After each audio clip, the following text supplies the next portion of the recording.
Sou o professor Fábio e hoje vamos ver princípio de Arquimedes, tá? Vou contar uma historinha rápida aqui que faz parte da nossa aula, tá? Tinha um rei que queria fazer uma coroa. Ele pegou uma quantidade de ouro e fez a coroa de ouro. Voltou a coroa de ouro. Só que esse rei desconfiou que teriam passado a perna nele, não é? Então o que ele fez? Chamou Arquimedes. Arquimedes, mandei uma quantidade de ouro, né, voltou a coroa, mas eu estou achando que me passaram a perna, me misturaram metais. Bom, consequentemente, para não dar na vista, a massa de ouro que foi mandada, não é? A massa de ouro era igual à massa da coroa, certo? Bom, o que ele fez? Chamou Arquimedes e falou, tenta descobrir se tem mistura ou não. Arquimedes não podia derreter a coroa para separar os metais, então o pepino era grande. O que aconteceu? Arquimedes foi para casa e ficou pensando numa solução. Qual foi a solução de Arquimedes? Se a densidade do ouro é igual à densidade da coroa, já que a coroa é maciça, eu teria a coroa de ouro puro. Já se a densidade do ouro for diferente da densidade da coroa, é porque a coroa tem o que? Misturas de materiais e a densidade é a densidade média dos materiais que estão na coroa. A coroa teria mistura. Bom, mas como achar a densidade da coroa? Nós sabemos que a densidade seria a massa da coroa, que é conhecida, sobre o volume da coroa.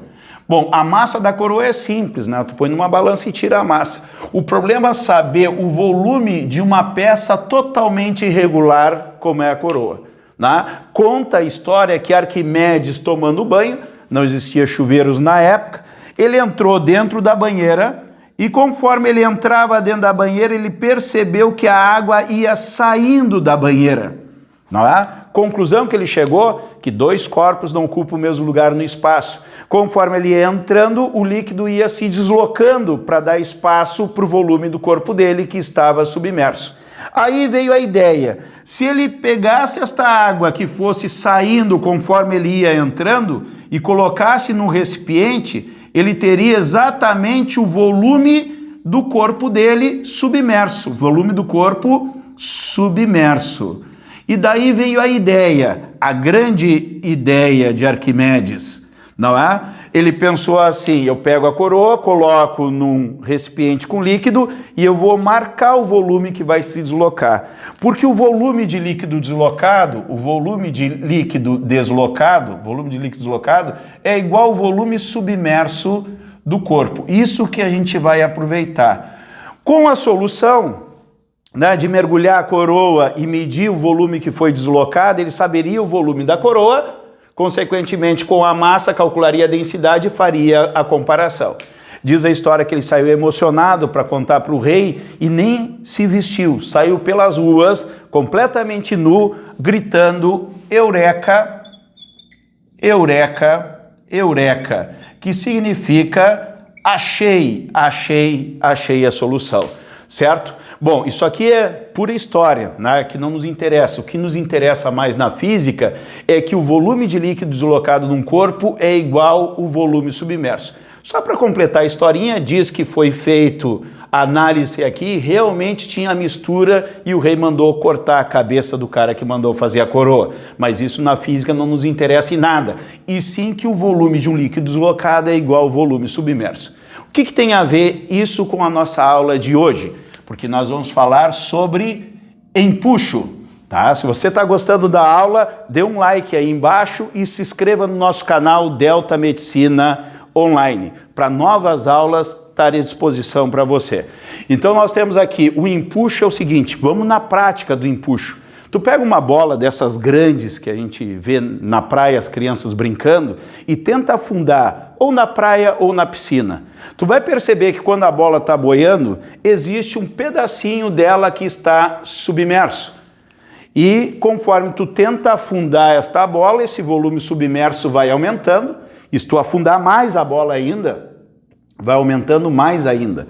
E conforme tu vai afundando esta bola, tu vai perceber que existe uma força de baixo para cima tentando tirar ela do líquido. Quanto mais tu tenta afundar, maior é esta força. Esta força é que nós chamamos de empuxo. Observe que o empuxo é pequeno, o empuxo é médio aqui e nós temos um empuxo bem grande aqui, ó. O empuxo vai aumentando conforme a bola vai ficando submersa. Chegamos à conclusão que o empuxo, ele depende do volume submerso, que é o mesmo volume de líquido deslocado, tá? Então aqui volume de líquido, vou botar o D aqui, ó, de líquido deslocado, certo? Então, a maior parte dos livros aparece volume de líquido deslocado. Eu prefiro usar volume submerso do corpo, que é aquela parte do corpo que está dentro do líquido. Bom, vamos completar a nossa frase aqui, mas primeiro vamos conceituar empuxo. O empuxo é uma força vertical de baixo para cima, como nós já vimos. Na realidade, é devido à diferença de pressão no líquido, um corpo submerso da parte de cima e a parte de baixo, que acaba me resultando uma força ascendente, tá? Mas assim fica mais simples para o aluno entender. Não é?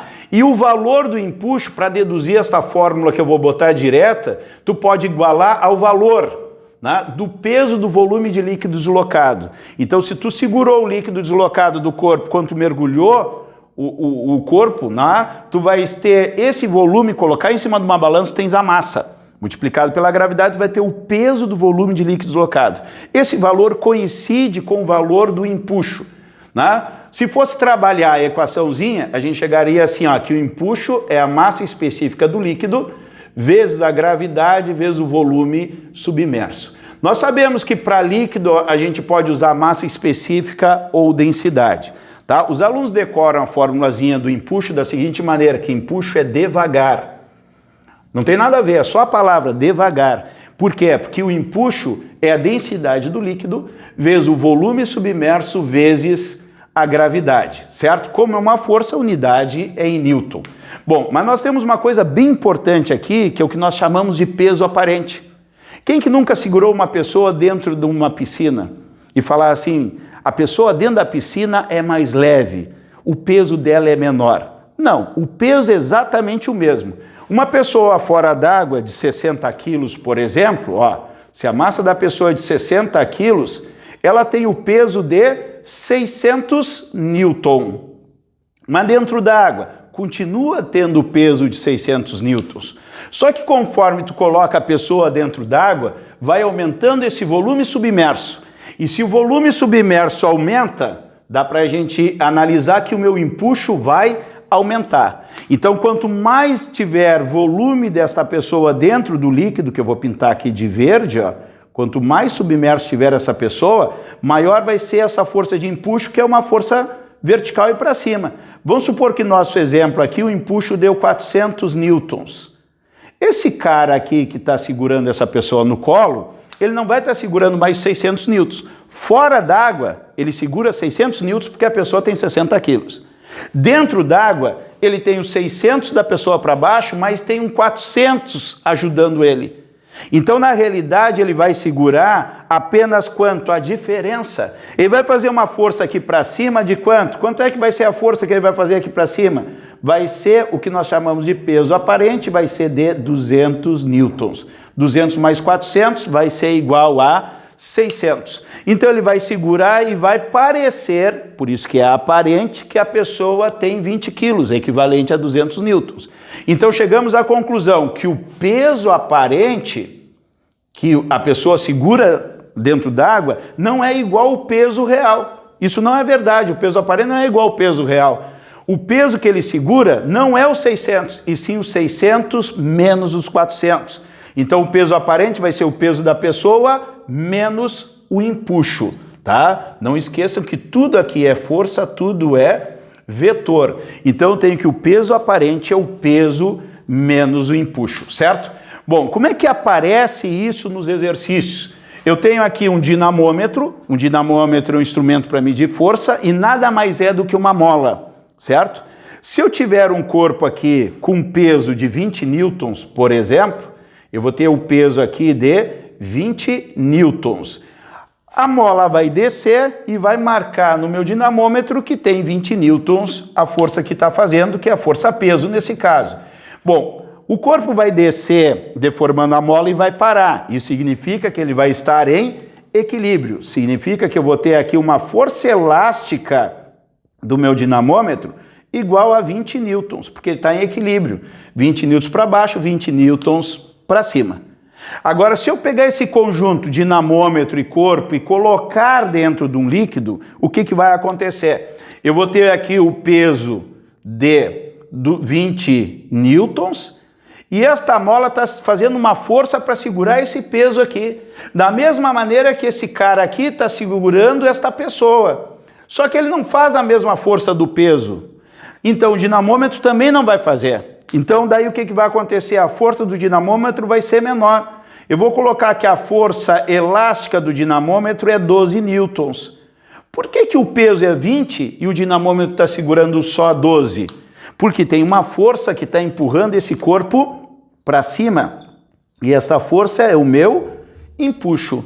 Como é que eu vou fazer esse cálculo aqui? A força elástica é o peso aparente. Olha lá, a força elástica é o peso aparente. Eu vou ter que o peso aparente é igual o peso menos o empuxo. Olha lá, o peso aparente é o peso menos o empuxo. O meu peso aparente é 12. O dinamômetro está fazendo 12. O peso é de 20, certo? Menos o empuxo. Passo o empuxo para o outro lado para ficar positivo. E eu vou ficar quanto? Ó, positivo fica 20. E esse 12 passa para o outro lado negativo, menos 12. O meu empuxo vai ser de 8 newtons. Mas é lógico que é 8 newtons, porque se ele está segurando só 12, é porque tem 8 puxando o corpo para cima. Os 12 mais os 8 dá 20, que está equilibrando o corpo que tem o peso de 20. Então, observe que o peso não muda. O que muda é o peso aparente, certo? Quando eu tenho empuxo nesse tipo de exercício, daí quem fizer o exercício vai pensar assim, ó, massa específica do líquido, vezes a gravidade, vezes o volume submerso.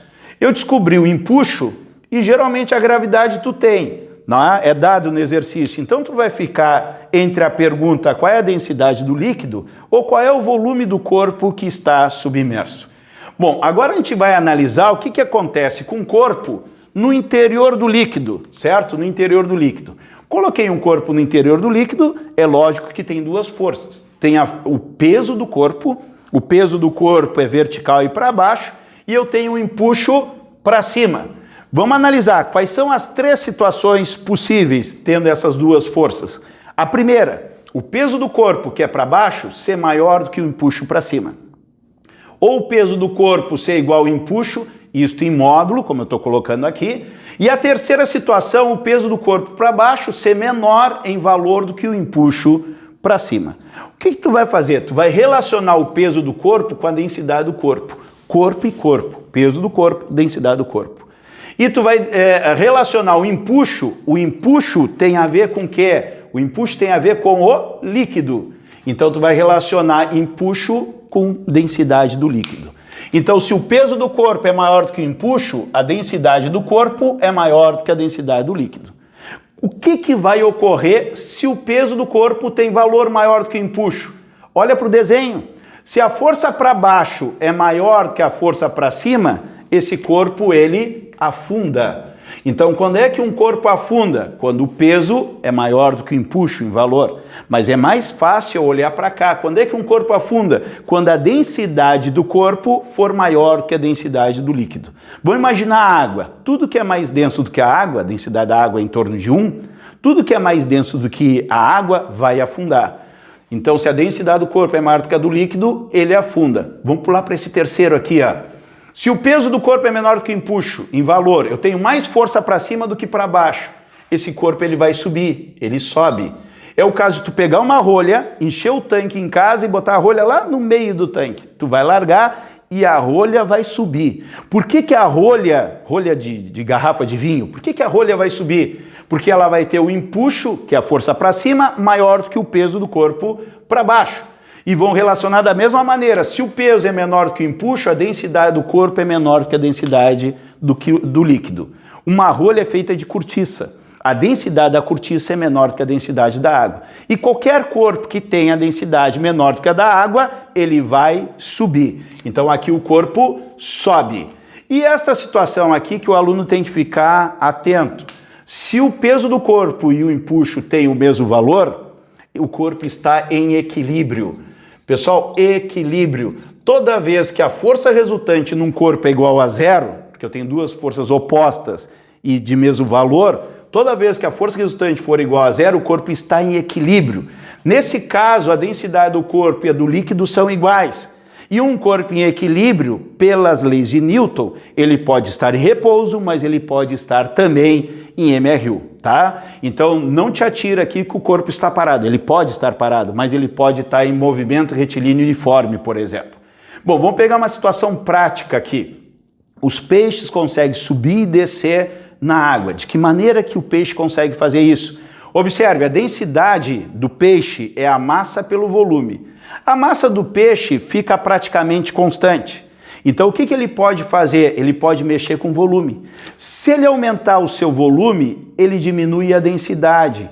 E um corpo que tem a densidade menor do que a do líquido, ele sobe. Como é que esse peixinho vai fazer isso? Com um balão interno, que lá na biologia eles chamam de bexiga natatória. Então a bexiga natatória aumenta o volume, diminui a densidade e o corpo menos denso que a água, ele sobe. Para descer é da mesma maneira. Se diminuir o volume, aumenta a densidade, já que densidade e volume são grandezas inversamente proporcionais. Diminuindo o volume da bexiga natatória, ele fica mais denso e um corpo mais denso do que a água, ele afunda. Mas todos os peixes funcionam assim? Na biologia tu vai estudar que são apenas os peixes de estrutura óssea. Os de cartilaginosa, como o tubarão, funcionam de maneira diferente. O tubarão, por exemplo, ele produz óleo, não é? No fígado. Isto faz com que ele diminua a sua densidade para poder subir. E o tubarão, ainda existe outros fatores, não é? Que um coeficiente de atrito da pele do tubarão é muito pequeno, é praticamente zero, e a propulsão do rabo também faz ele subir em alta velocidade. Mas em termos de densidade, né? Tudo que está dentro d'água, ficar menos denso que a água vai subir, e o ficar mais denso vai acabar descendo. Chegamos na superfície, né, que aparecem muitos problemas, pode ser um navio, pode ser uma bola boiando, pode ser uma jangada, qualquer corpo que esteja na superfície, o que está acontecendo? Quando é que um corpo boia? Quando a densidade do corpo é menor que a densidade do líquido. Né? Geralmente o exercício é com água, a densidade da água é 1. Tudo que está boiando tem densidade menor do que 1.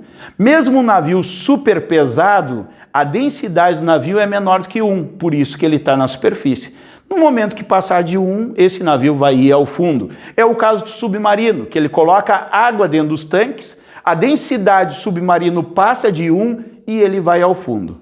Quando ele quiser subir, o que ele faz? Ele joga esta água fora dos tanques através de bombas superpotentes, a densidade dele fica menor do que do líquido e ele funciona como se fosse a rolha no meio do tanque. Ele está menos denso do que a água, ele acaba subindo. Então, todo o corpo que está na superfície, a densidade do corpo é menor do que a do líquido. Só que em termos de forças, de peso e empuxo, o que acontece? O corpo está em equilíbrio. Ou seja, ele não vai descer nem subir, está em equilíbrio. Para estar em equilíbrio, a força resultante tem que ser igual a zero. Como eu tenho a força-peso do corpo que está boiando para baixo e o empuxo para cima, eu chego à conclusão que todo o corpo que está na superfície, eu tenho que o peso do corpo é igual ao valor do empuxo. Qualquer exercício que tu pegue com o corpo na superfície, tu vai sair desse cálculo aqui que o valor do peso para baixo é igual ao valor do empuxo para cima.